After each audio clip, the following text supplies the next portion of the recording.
Nikola Tesla, the mad genius of electricity. Born in a storm. The night was alive with thunder.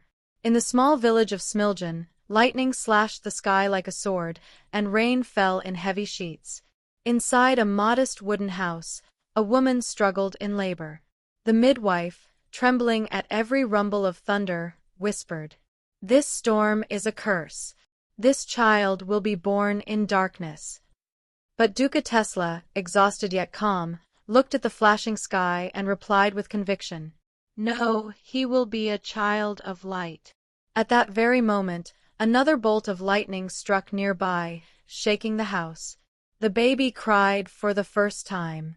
His name was Nikola Tesla. It seemed destiny had marked him from his first breath. The curious boy.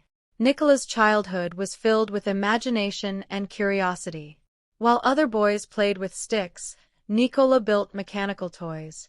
He was fascinated by the rushing water of nearby rivers. One day, he constructed a small water wheel out of wood and placed it in the current. Watching it spin endlessly, he whispered, "One day, I will build great machines that move like this." But curiosity also led to danger. After reading about birds, Nikola decided he could fly. Armed with an umbrella, he climbed the roof of a barn. "The umbrella will hold me," he thought. He leapt, but instead of soaring, he fell heavily to the ground. Bruised but alive, he smiled through the pain. "I failed today. But one day, man will truly fly." His mother encouraged him. She herself was an inventor of small household devices, and Nikola inherited her creativity. His father, however, wanted him to become a priest like himself. But Nikola's heart already belonged to science. A mind on fire.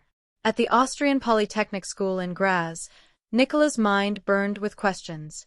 He studied engineering obsessively, sometimes working 20 hours a day. He rarely slept, often forgetting to eat. His professors were astonished. In one lecture, when the teacher showed the limitations of a direct current motor, Nikola raised his hand. "It sparks and wastes energy because of the commutator," he said. "But what if the current alternated, back and forth, like a heartbeat? Then the motor would turn smoothly, without sparks." The class fell silent. The professor frowned. "Mr. Tesla," he said, "what you suggest is impossible." But Nikola believed otherwise. He could see the design in his mind, perfectly clear. Struggles in Europe. After leaving Graz, Nikola worked in Budapest at a telegraph company. He often walked in the park, reciting poetry or solving equations in his head. One evening, while watching the sunset, an idea struck him like lightning. He grabbed a stick and began drawing circles in the dirt. "Imagine a motor," he explained excitedly to his friend, "with a rotating magnetic field. The current changes direction, and the motor spins forever without sparks." His friend shook his head in confusion, but Nikola's heart raced. He had just envisioned the alternating current motor. In Paris, he worked for the Continental Edison Company, improving equipment. His brilliance shone, but his alternating current idea remained only on paper. He knew he needed a bigger stage. In 1884, he sailed to America with just 4 cents, a notebook, and dreams larger than the ocean. The Wizard Meets the King. New York City, 1884. The streets were crowded, noisy, alive with the sound of progress. Factories smoked, horses clattered, and the city buzzed with electricity, Edison's direct current.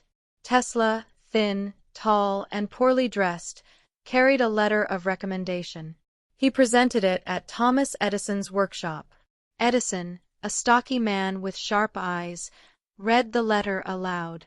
"I know of only 2 great men. One is you, and the other is this young man." He looked up at Tesla.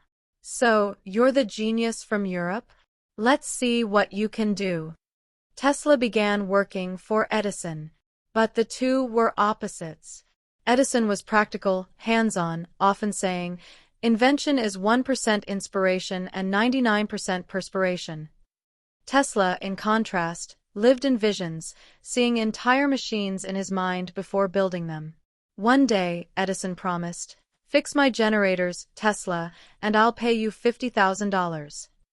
Tesla worked tirelessly, redesigning the machines. When he finally presented the improvements, Edison laughed. "Tesla, you don't understand American humor. I was joking." Tesla's face turned pale. That day, he walked out, leaving Edison forever. Digging ditches, dreaming of light. Poverty hit him hard. Tesla, a man of genius, found himself digging ditches for $2 a day. At night, though exhausted, he continued sketching designs for his alternating current system. Finally, fate introduced him to George Westinghouse, an inventor and businessman. Westinghouse listened carefully as Tesla explained AC power. Westinghouse smiled. "Mr. Tesla, you've invented the future. Let us build it together." The War of Currents. The battle began. On one side stood Edison, defending direct current. On the other, Tesla and Westinghouse, pushing alternating current.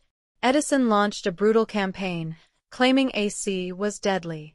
He staged demonstrations where animals were electrocuted. Newspapers printed frightening stories. But Tesla fought with science. In lectures, he let thousands of volts pass through his body, lighting lamps with his hands. Audiences gasped, half terrified, half amazed. The climax came in 1893, at the World's Columbian Exposition in Chicago. Tesla and Westinghouse lit the entire fair with AC. Over 100,000 lamps shone brilliantly. The crowd walked through streets of light, as if entering a new world. AC had won. The dream realized. In 1895, the mighty Niagara Falls roared louder than ever, but now it carried a new purpose. Tesla's AC system harnessed the rushing water, turning it into electricity. For the first time, power was transmitted over long distances to light homes and run factories. Tesla stood silently at the falls, watching the turbines spin. His eyes glowed. "The dream of my childhood, the wheel in the stream, it is real." The lonely genius. Tesla grew more eccentric. He lived in hotels, avoiding human contact. He hated shaking hands, counted his steps carefully, and demanded everything be divisible by 3. He never married. "My inventions are my children," he said. He loved pigeons, feeding them daily in the park. One white pigeon in particular became his companion. "I loved that pigeon as a man loves a woman," Tesla admitted. "As long as I had her, my life had meaning." The last spark. By the 1930s, Tesla was nearly forgotten. He gave interviews predicting radar, smartphones, and even the internet, but most people saw him as a dreamer. On January 7, 1943, in his room at the New Yorker Hotel, Nikola Tesla died alone. He was 86. Outside, the city glowed with electric light, his gift to humanity. Eternal light. Today, Tesla is celebrated as one of the greatest geniuses in history. His alternating current powers the modern world. His name lives on in science, in technology, and even in the electric cars of Tesla Motors. Nikola Tesla, the boy born in a storm, truly became the mad genius of electricity, a man who dared to dream beyond his century and whose light will never fade.